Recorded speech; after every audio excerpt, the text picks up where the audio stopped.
Triste journée pour Magali Ripoll, la solaire binôme de Nagui dans N'oubliez pas les paroles sur France 2. La chanteuse a publié sur son compte Instagram, un cliché vintage sur lequel elle figure en compagnie d'une personne chère à son cœur, désormais disparue. Une publication qui a ému sa large communauté. Magali Ripoll est le rayon de soleil des fidèles de N'oubliez pas les paroles. L'épatante choriste peut se montrer mordante ou espiègle selon l'humeur du moment. Elle insuffle en tout cas dans l'émission de Nagui, sa communicative bonne humeur et elle est devenue au fil du temps, ce que les gondoles sont à Venise, un élément indispensable du décor.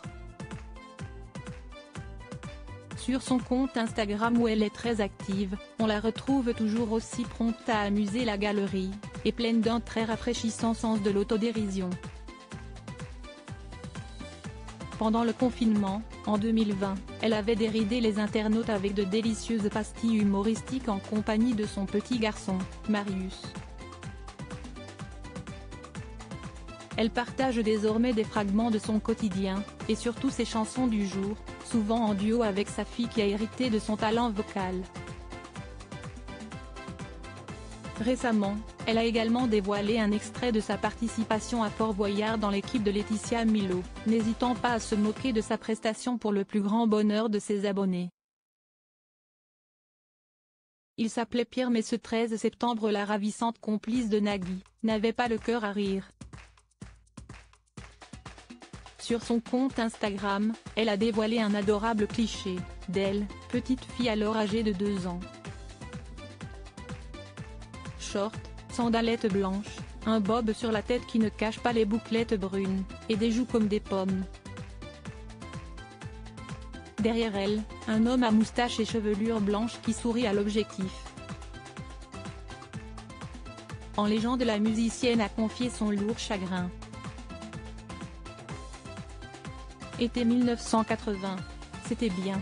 Vu ma tête, je pense que je viens d'annoncer à mon grand-père que je ne ferai jamais carrière dans le football. J'étais bien quand j'étais avec lui, mais mon petit pépé est parti, une partie de mon toit s'est envolée. C'est logique qu'un papy s'en aille, c'est la vie, on voudrait retenir les gens mais la seule chose qui reste c'est l'amour. Et comme on fait part ici d'une partie de nos vies, je voulais vous l'évoquer en disant que pendant 95 ans il n'a justement fait que distribuer de l'amour autour de lui. Il s'appelait Pierre mais moi je l'appelais Pépé Poulet et il va terriblement me manquer. Un message plein de tendresse et de nostalgie qui a fait évidemment réagir sa communauté prête à la soutenir dans cette difficile épreuve.